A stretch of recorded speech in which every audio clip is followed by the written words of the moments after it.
Hello friends, in this topic I'll be discussing about few common myths about stent inside the body. Usually in the course of an angioplasty, stents are put inside the body, but as regard to stents, there are several myths which prevail in the society. People have a lot of misconceptions.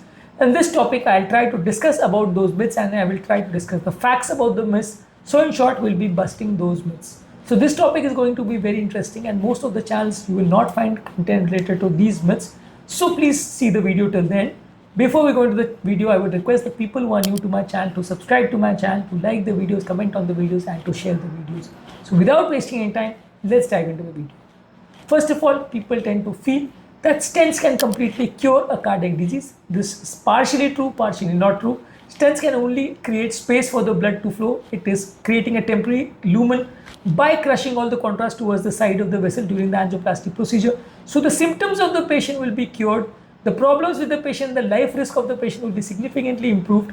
Overall, the chances of problem, morbidity and mortality will be significantly improved. But it does not cure the problem, it only buys time so that you can live longer and further problem does not occur. So for the time being, there is a partial cure of the problem, but the cholesterol deposition and other things do require medicines, they do require a lot of lifestyle modification and other things. So the problem is solved for the time being, it is not completely cured. Stents can provide a partial or a temporary solution to the problem. Next is, people also tend to feel that stent is a permanent solution to the problem and usually no complications arise once a stent has been deployed. There are 5% chances that a reblockage of the stent might occur. Sometimes if the reblockage occurs, it usually occurs within the first 6 months of an angioplasty in most of the cases. That is the case wherein a reblockage might occur. Besides this, there are high chances that if at all the patient does not change his lifestyle, does not change his habits, does not check medicines on a regular basis, there might be deposition of cholesterol inside the vessel. Again, after a certain period of time, that might lead to a reblockage or a redevelopment of a lesion. So stent is relatively a cure for a few years, but after sometimes after 5 to 10 or 15 years, depending on the overall lifestyle and the condition of the patient, a reblockage might again develop inside the vessel. So stent is a relatively permanent solution for the time being for a few years, but it will not guarantee a permanent solution and is not a complete cure. It will solve the problem for the time being, but in future, again, a recurrence of the problem might arise if appropriate steps are not taken. Some people tend to feel that stents are usually used in only heart-related problems, but stent is basically a metallic mesh which can be used in dilation of any of the vessels. It can be used in kidney vessels, brain vessels, neck or the carotid vessels, stomach vessels, or inside the other vessels of the periphery or the extremities also. In GI tract also, in esophagus also, in cancer cases also, in kidney patients also, some different types of stents are also used. So in vessel dilation of all types, it can be used. Sometimes in non-vascular structures or non-vascular tubings also to create space and to solve certain problems, it can be used. So stents is basically a metallic scaffold which can be used in any disease process. It is used in coronaries, but there are a lot of other uses as well. Can be used in non-coronary or non-vascular uses as well. Some people have a myth that bypass surgery is better than stent. Some people have a myth that stent is better than bypass. This is not always true. For selected cases, stent would be a better solution for a patient. For selected cases, bypass surgery will have a better solution to the patients. It has to be decided on a case-to-case basis which patient will require what. Some patients will have technical problems wherein an angioplasty cannot be done and bypass surgery will be more suitable. For example, a diffusely diseased patient or a multivessel disease patient or a left main disease or a calcified vessel patients. Some people where there might be a single 1 or 2 blockage where doing a bypass surgery might be too cumbersome and the patient might be better suited with an angioplasty procedure. So depending on a case to case, some patients the angioplasty would be a better choice, some patient a bypass surgery would be a better choice. So presuming that one proper modality is better than the other in all the cases, that is completely wrong and this sort of misconception should be avoided. Some people have a myth that stents are always safe and if at all any complication does arise, it is because of the problem of the doctor, it is because of mistake of the doctor. Usually there can be significant complications after stent also, during stent deployment also. Stents have a chance of stent thrombosis in 1 to 2% cases, which is sudden clot formation inside the stent. They have a reblockage ratio in 5 to 7% of the cases. Sometimes during the course of deployment of the stent, vessel damage, vessel perforation, vessel dissection and other slow flow and other complications might occur during the procedure.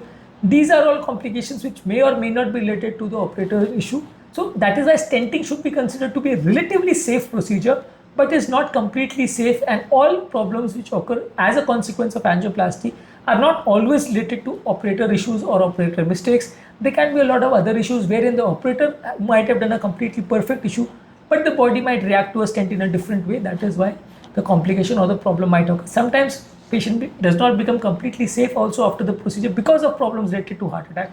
So this is a misconception that stents are always safe. Sometimes problems do occur even after an angioplasty. Some people tend to feel that if at all you are putting a stent, which is a drug coated stent, this chemical in the stent is the same as the oral blood thinners which we are taking. This will prevent reblockage, so medicines can be stopped because there is drug inside the stent.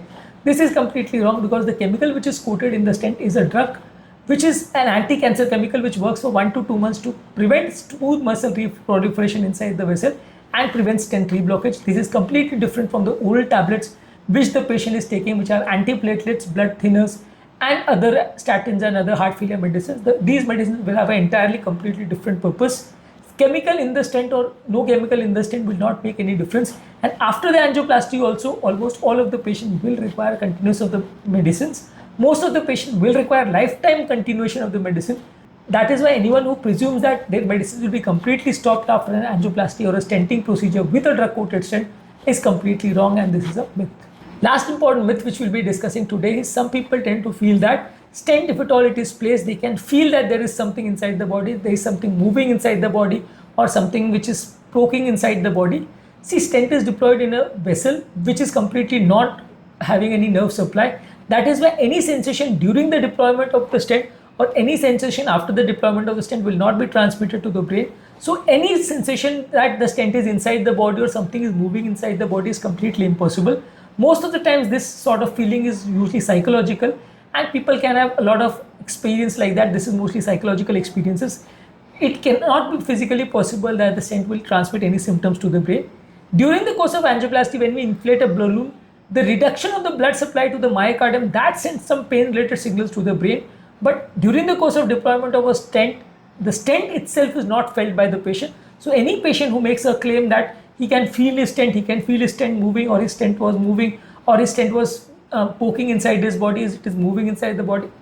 So any person who makes a claim that his stent was moving inside the body or poking in his chest, or he was having pain because of the stent, that is completely a myth, that is a misconception. Stents will not create any feeling or any sensation inside the body. Once deployed, the patient cannot feel the stent, and there are no chances that the patient can experience any movement of the stent as well. So in this topic, we have discussed few important myths as regard to stents inside the body. We have done a lot of other videos regarding angioplasty and related topics and heart attack. Also, these topics are available on my channel. Please check out on these videos as well. Before I end the topic, I would request the people who are new to my channel to subscribe to my channel, to like the videos, to comment on the videos, and to share the videos in social media groups if possible.